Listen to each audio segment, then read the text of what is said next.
Gospel മെസ്സിയുടെ ഒരു പുതിയ വീഡിയോയിലേക്ക് ഏവർക്കും സ്വാഗതം. പച്ചക്കറി കൃഷിക്കാരനായ ഒരു ചെറുപ്പക്കാരൻ ദിവസവും രാവിലെ തന്റെ പച്ചക്കറികളുമായി തന്റെ ഗ്രാമത്തിൽ നിന്ന് പുറപ്പെടുന്നതായ ആദ്യത്തെ ബസ്സിൽ അദ്ദേഹം പട്ടണത്തിലേക്ക് പോയി പട്ടണത്തിലെ മാർക്കറ്റിലേക്ക് തിരിച്ചു വരിക പതിവായി. അദ്ദേഹം വളരെ സന്തോഷവാനായിരുന്നു. കാണുന്നവർക്കെല്ലാം അദ്ദേഹം ഒരു പുഞ്ചിരിയും സമ്മാനിക്കും. ഒരു ദിവസം യാത്രക്കാരിൽ ഒരാൾ അദ്ദേഹത്തോട് ചോദിച്ചു, നീ വലിയ ബിസിനസ്സുകാരനൊന്നുമല്ല, അതുപോലെ തന്നെ നീ ഒരു വലിയ കൃഷിക്കാരനുമല്ല, പക്ഷേ നിനക്ക് അതിനുള്ളതായ സമ്പത്തും നിനക്ക് അല്ലെങ്കിൽ ധന ആഗമ മാർഗങ്ങള് വേറെ അധികമായിട്ടൊന്നും നിനക്ക് പറഞ്ഞാൽ വളരെ ചെറിയ രീതിയിലുള്ളതായ വരുമാനം മാത്രം നിനക്കുള്ളൂ. പക്ഷെ നീ എന്തുകൊണ്ടാണ് നീ സന്തോഷവാനായിരിക്കുന്നത്? നിന്റെ മുഖത്ത് എപ്പോഴും പുഞ്ചിരി കാണുന്നില്ല. നിന്നെ കാണുന്നത് ഞങ്ങൾക്ക് വലിയ സന്തോഷം തന്നെ.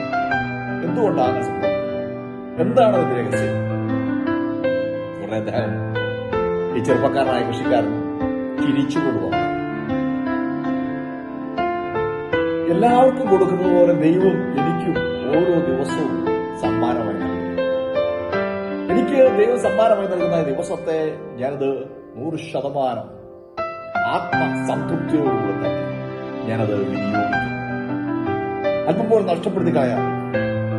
എനിക്ക് പണമുള്ള ഉണ്ടായതുകൊണ്ടല്ല, അല്ലെങ്കിൽ ഉയർന്ന സ്ഥാനമാനമുള്ളതുകൊണ്ടല്ല, ഞാൻ ധനവാനായതുകൊണ്ടല്ല, പക്ഷെ എനിക്ക് ലഭിക്കുന്ന അവസരങ്ങൾ കൃത്യമായും വ്യക്തമായും എനിക്കറിയാവുന്ന പ്രവർത്തിയിൽ ഞാൻ മുഴുവൻ അങ്ങനെ ലഭിക്കുന്നതായ ആ ആനന്ദം എനിക്ക് സന്തോഷമായി സമാധാനമായും മുന്നോട്ട് പോകാൻ കഴിയും.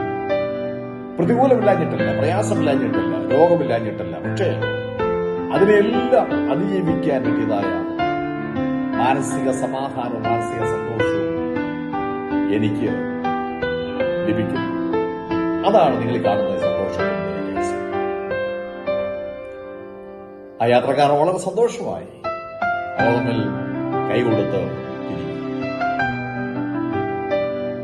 എന്നെ കേൾക്കുന്ന പ്രിയ സഹോദര സഹോദരി, വിശുദ്ധ ബൈബിളിൽ അപ്പോസ്തലൻ പൗലോസിനെ കുറിച്ച് പറഞ്ഞിരിക്കുന്നത് ഇങ്ങനെ: അദ്ദേഹത്തിന് വളരെയധികം ഉപദ്രവങ്ങൾ ഉണ്ടായിട്ടുണ്ട്, പ്രശ്നങ്ങൾ ഉണ്ടായിട്ടുണ്ട്, പല പ്രാവശ്യം ജയിലറങ്ങിൽ കിടക്കേണ്ടതായിട്ട് വന്നു. ഇതെല്ലാം ഉണ്ട് എങ്കിൽ തന്നെയും അദ്ദേഹം ലേഖനം എഴുതുമ്പോൾ എല്ലാ ലേഖനങ്ങളും അദ്ദേഹം ഇങ്ങനെ പറഞ്ഞു, നിങ്ങൾ സന്തോഷിക്കും. പൗലോസ് എല്ലാ ദിവസവും സന്തോഷവാനായിരുന്നു, സമാധാന പൂർണ്ണനുമായി.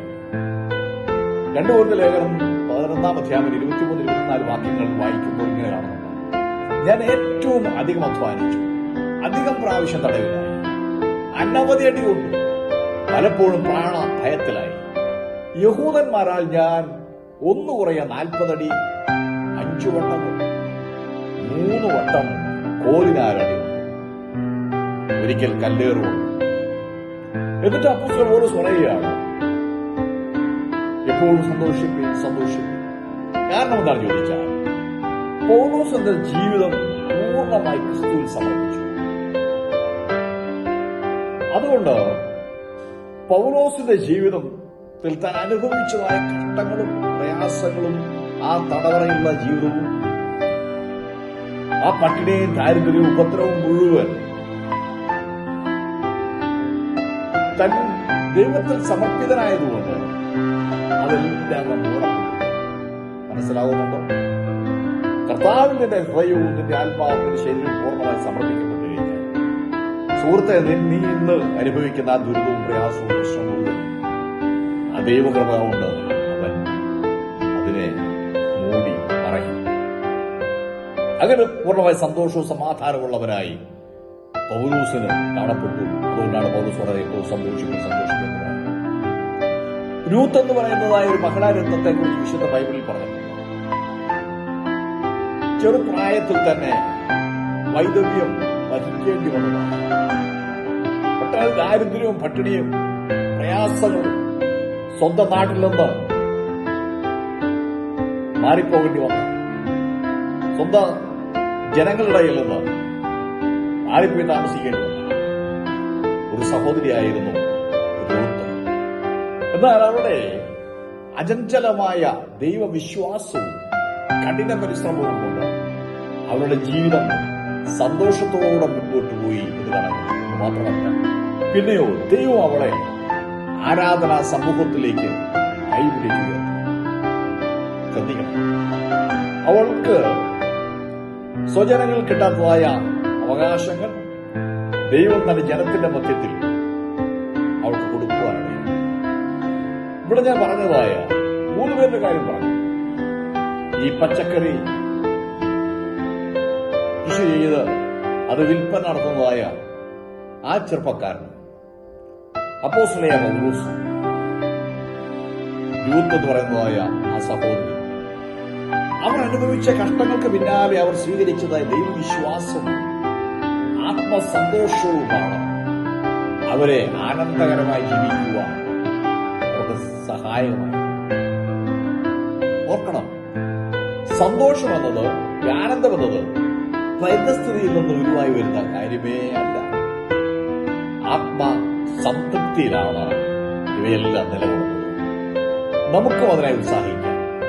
നമുക്ക് ലഭിച്ചതായി അവസരങ്ങൾ, നമുക്ക് ലഭിച്ചതായി ദിവസം, അത് ഏറ്റവും നന്നായി തന്നെ നമ്മൾ വിനിയോഗിക്കപ്പെടുകയാണ്.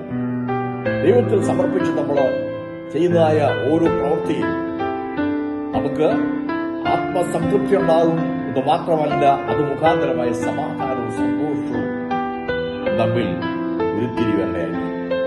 നമുക്ക് സന്തോഷത്തോടെ ഇടപെടാനുണ്ട്. ഏത് കാര്യമായാലും ദുഃഖത്തോടെ അല്ല, സന്തോഷത്തോടെ മുന്നോട്ട് പോവുക. ഈ ഭാരങ്ങളെയും പ്രയാസങ്ങളെയും പ്രതികൂലങ്ങളെയും മുഴുവൻ അതിജീവിക്കത്തക്കതായ ദൈവിക സമാധാനം നമ്മുടെ ഹൃദയങ്ങളിൽ നിറയുമ്പോൾ നമ്മൾ സന്തോഷവാന്മാരും സന്തോഷവതികളും ആനന്ദമുള്ളവരുമായി തീരാൻ ഇടയാകും എന്നതിന് സംശയമില്ല. അതിന് നമ്മൾ കർത്താവിന്റെ കരങ്ങളിലേക്ക് നമ്മെ തന്നെ പൂർണ്ണമായിട്ട് സമർപ്പിക്കുക. എനിക്കും നിങ്ങൾക്കും ഇതെല്ലാം സാധിക്കുന്ന കാര്യങ്ങൾ മാത്രമേ ഉള്ളൂ. അതോടെ ഭാരപ്പെട്ടു പോകരുത്, നിരാശപ്പെട്ടു പോകരുത്, എല്ലാം നശിച്ചു എന്ന് പറയരുത്. കിട്ടുന്ന സന്ദർഭങ്ങൾ പൂർണ്ണമായി കർത്താവിൽ സമർപ്പിച്ച് ഒരു സമർപ്പിത ജീവിതം നമുക്ക് ഉണ്ടാകട്ടെ. അചഞ്ചലമായിരിക്കുന്ന, അതായത് ദൈവ വിശ്വാസവും കഠിന പരിശ്രമവും ഉണ്ടെങ്കിൽ നമുക്കും ആ സമാധാനവും ആ സന്തോഷവും പ്രാപിക്കാൻ കഴിയും.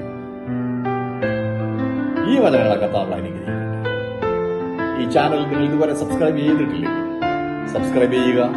അതിനടുത്ത് കാണുന്നതായ ബെൽ ബട്ടൺ എനേബിൾ ചെയ്താൽ ഗോസ്പൽ മിനിസ്ട്രിയുടെ എല്ലാ വീഡിയോയും നിങ്ങൾക്ക് നോട്ടിഫിക്കേഷൻ ആയിട്ട് ലഭിക്കും. മാത്രമല്ല, ലൈക്ക് ചെയ്ത് ഷെയർ ചെയ്യുക. മറ്റു ചിലർ കൂടി അത് പ്രയോജനപ്പെടുവാനിടയാകട്ടെ. ഈ വീഡിയോ ശ്രമിച്ച, ഈ വീഡിയോ ദർശിച്ച എല്ലാ പ്രിയപ്പെട്ടവർക്കും പ്രത്യേകം നന്ദി അറിയിക്കുന്നു. പുതിയ ഒരു വീഡിയോയുമായി വീണ്ടും കണ്ടുമുട്ടുന്നതുവരെ എല്ലാവരെയും കർത്താവ്